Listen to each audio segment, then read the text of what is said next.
ఓం శ్రీ మహాగణాధిపతయే నమ. ఓం శ్రీ గురుభ్యో నమ. ఓం నమ శివాయ. మార్కండేయ పురాణంలో ఈరోజు కువలయాశ్వునికి రాజభారం అప్పగించి భార్య సమేతంగా తపోవనానికి వెళ్ళాడు ఋతధ్వజుడు. అయితే ఈరోజు మదాలస్కు పుత్రులు కలుగుట గురించి తెలుసుకుందాము. ఇలా ఉండగా కొంతకాలానికి మదాలస్కు విక్రాంతుడన్ను కుమారుడు కలిగాడు. ఆ కుమారునకు తల్లి మదాలస తత్వోపదేశం చేయగా అతడు తపోవనమునకు వెళ్ళాడు. ఈ విధంగా సుబాహుడు, రిపుమర్దనుండు అను పుత్రులు కలిగారు. వారికిని తత్వోపదేశం చేయగా వారును తపోవనానికి వెళ్ళారు. పిమ్మట 4వ పుత్రుడు అలర్కుడు జన్మించాడు.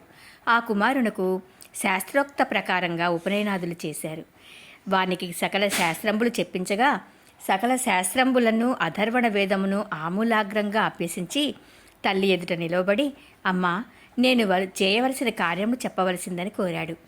మదాలస కుమారుడు అలర్కును చూసి, నాయన అలర్క, నీవు రాజ్యాభిషిక్తుడవై నిష్పాక్షికముగా ధర్మయుక్తంగా రాజ్యపాలనము చేయము. నానా విధములను అపకారములను చేయుచున్న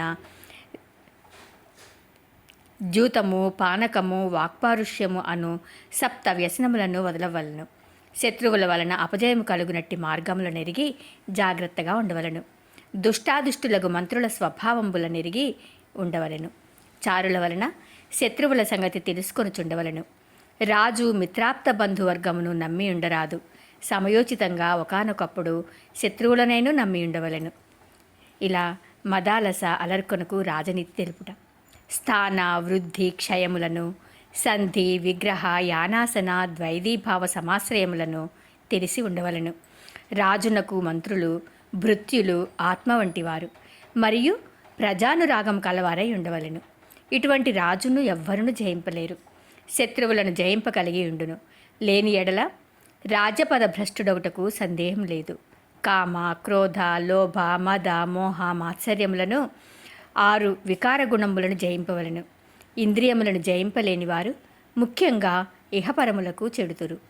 కామము చేత పాండు మహారాజును, లోభంబు వలన ఇలుండును నాశనం పొందారు. మదంబు చేత వేణుడు నశించెను. సంతోషము చేత పురంజయుడు నశించెను. కనుక నీవు కామ క్రోధాదులను వదిలి సంచరింపుము. బహునీతిమంతుడవు గమ్ము. మరుతుడను రాజు కామాది షడ్గుణంబులు కలిగి నశించును. శత్రుపక్షంబునందు కీటక కృత్యములను ఆచరింపవలను. ఒక్కొక్కప్పుడు పిపీలికావృత్తి నుండవలెను. ఈతి బాధలు తన రాజ్యమునందు కలుగకుండుటట్లా పరిపాలించుచుండవలెను.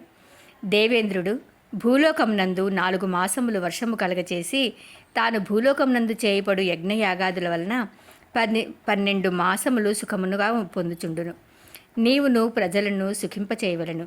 సూర్యుడు 8 నెలలు భూమి యందు గల జలమును హరించు చందమున రాజు ప్రజలను బాధించకూడదు. యముడు కాలము సరిపోయిన వారిని, శత్రువులని, మిత్రులని తలంచక అందరూ తీసుకొని పో విధంగా రాజు నిష్పక్షంగా ప్రజలను శిక్షింపుచుండవలను. పూర్ణిమ చంద్రుని చూసి ప్రజలు సంతోషమును పొందు విధంగా రాజు ప్రజలను చూసి సంతోషమును పొందుచుండవలను. గాలి అన్ని జంతువులందు సంచరించుచుండు విధంగా రాజు ప్రజలు మనస్సులలో తలంచుకొంచుండునట్ల మెలగవలెను. ఈ విధంగా సంచరించు రాజు ఇహపరములందు సర్వసుఖంబులను పొందును. ధర్మయుక్తంబుగా పరిపాలన చేయు రాజు ప్రజలు చేయు పుణ్యకార్యంబులో 6వ పాలు పుణ్యమును పొందుచుండును.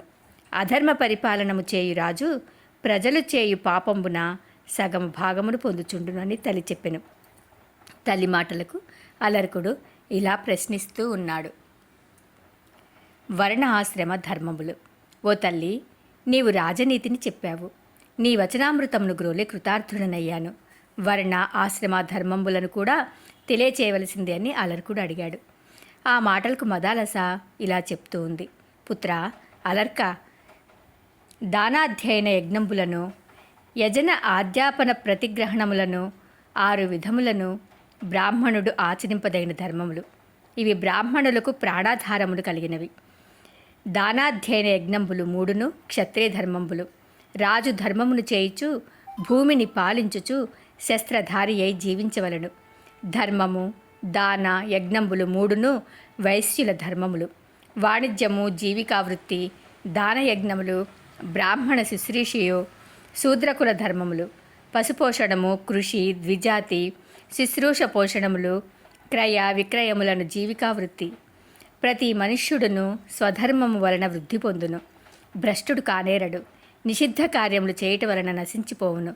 ఉపనయనము అగు పర్యంతము ద్విజవత్వమును పొందడు. జన్ననా జాయతే శూద్రః కర్మణా జాయతే ద్విజః అని చెప్పబడి ఉన్నది. ఉపనయనము అయిన పిమ్మట గురువునొద్ద శుశ్రూషను చేయుచు బ్రహ్మచర్యమును నడుపుచు వేదాధ్యయనాదులు చేయుచుండవలెను.